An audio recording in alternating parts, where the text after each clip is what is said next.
안녕하세요, 디자인 반드시입니다. 네, 어제 커뮤니티를 보는데 이 도배가 먼저 시공을 되느냐 마루가 먼저 시공을 되느냐 이런 것 가지고 좀 갑론을박을 많이 하시는 것 같아요. 그래서 오늘은 준비를 해봤습니다. 도대체 무엇부터 시공을 해야 맞는 거냐, 공사 순서가. 오늘 제가 정리를 한번 해볼 테니까 한번 따라와 주세요. 우리가 공사를 할 때 최종 마감재가 무엇인가요? 네, 도배, 그리고 마루, 필름, 페인트, 이 정도가 있겠죠. 우리의 목적은 이 최종 마감재들이 고객님께 새 것처럼 어떻게 가느냐 중요한 거거든요. 그래서 이 마감재들을 어떻게 보호를 해서 고객님이 새 것처럼 쓸 수 있게 만드느냐, 이게 가장 중요한 것 같아요. 사람이 하는 일이다 보니까 이 수많은 사람들이 이 현장에 왔다 갔다 하잖아요. 그 사람들로부터 어떻게 이 마감재를 보호를 하느냐가 진짜 중요한 관건이 되겠죠. 일단 바닥재는 한 3개 정도로 나누겠습니다. 강마루, 원목마루, 장판. 강마루 같은 경우에는 많은 사람들이 시공을 하죠. 내구성도 좋고 시공도 좀 편리한 편이에요. 근데 장판 같은 경우에는 내구성이 굉장히 안 좋고 찍힘도 되게 강하죠. 하지만 가격은 저렴한 장점이 있습니다. 이제 문제의 원목마루인데, 이 원목마루 같은 경우에는 찍힘에도 약합니다. 하지만 가격도 굉장히 비싸기 때문에 거의 중고차 한 대 값이 바닥에 깔린다고 보시면 돼요. 그렇기 때문에 이 마루에 대한 보호가 철저히 이루어지지 않으면은 고객이 만족하기가 쉽지가 않겠죠. 다음은 벽마감재인데요. 벽마감재는 필름, 도배, 페인트 정도가 있을 건데, 이 도배는 되게 약한 놈이죠. 그래서 내구성이 약하기 때문에 시공은 좀 편리한 편이지만 내구성이 약하다.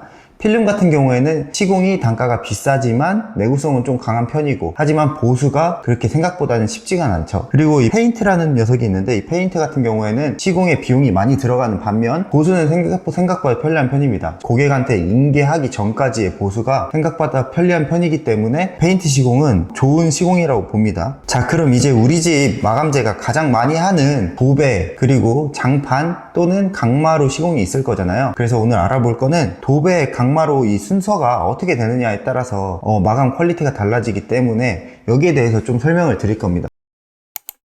어떤 업체는 도배부터 시공을 하고 마루를 시공하는 사람이 있을 거고, 어떤 업체는 마루를 먼저 시공을 하고 도배를 하는 사람이 있을 거예요. 두 차이점을 좀 말씀드리려고 하는데요. 정답은 강마루 후 도배 시공입니다. 저희는 강마루 후에 도배를 시공을 하고 있어요. 그 첫 번째 이유는 도배지와 이 걸레바지를 좀 보호하기 위함인데요. 찍힘이나 이런 오염에 대해서 좀 보호를 할 필요가 있어요. 도배지는 특히 하얗기 때문에 오염이 굉장히 쉽습니다. 도배를 하고 강마루를 했을 경우에 이 강마루를 커팅할 때 생기는 먼지, 또는 바닥을 샌딩할 때 이런 먼지가 발생할 때 도배지가 오염이 굉장히 쉽게 됩니다. 도배지 같은 경우는 습을 먹고 있는 상태에서 오염물질이 묻으면은 닦기가 힘듭니다. 그렇기 때문에 이 오염된 곳을 가끔 보면은 시공 완료된 부분 보면 코너가 이상하게 떼껴 있는 부분을 볼 수가 있을 거예요. 그게 이제 습이 차 있는 상태에서 도배지가 오염이 됐기 때문에 그게 잘 안 지워지는 부분이거든요. 그렇기 때문에 도배지를 제일 마지막 공정으로 미는 게 좋습니다. 걸레바지도 마찬가지입니다. 걸레바지는 목공사가 시공을 할 수도 있고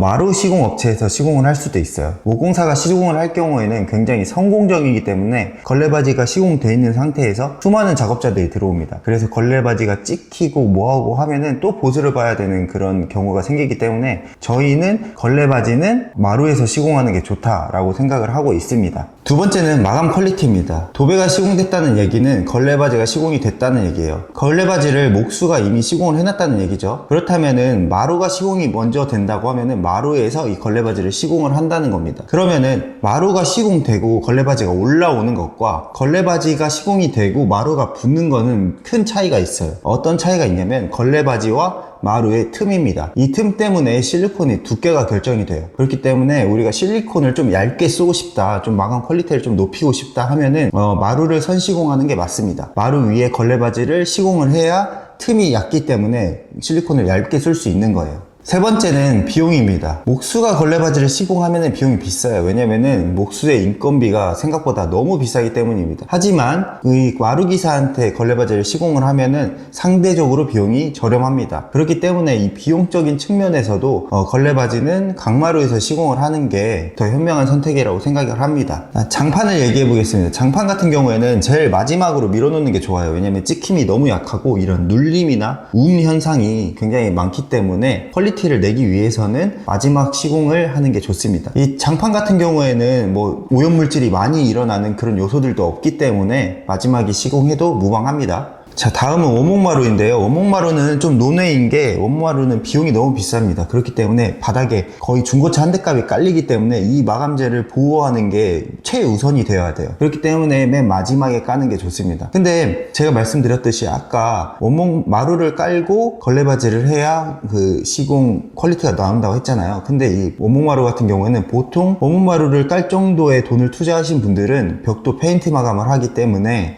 큰 문제가 안 되는데, 도배를 원하신다, 도배를 깔고 싶다 하는 분들에게는 어쩔 수 없습니다. 실리콘이 좀 두꺼워져도 원목마루는 후공정으로 넣는 게 좋습니다. 이렇게 오늘은 마루와 도배, 공정 순서에 대해서 알아봤는데요. 최근에 이런 갑론을박 같은 그런 이야기들이 좀 많은데, 앞으로 이런 이슈들을 좀 가지고 와서 제가 설명을 좀 드리는 시간을 많이 갖도록 하겠습니다. 좋아요, 구독 부탁드리고요. 지금까지 디자인 반드시였습니다.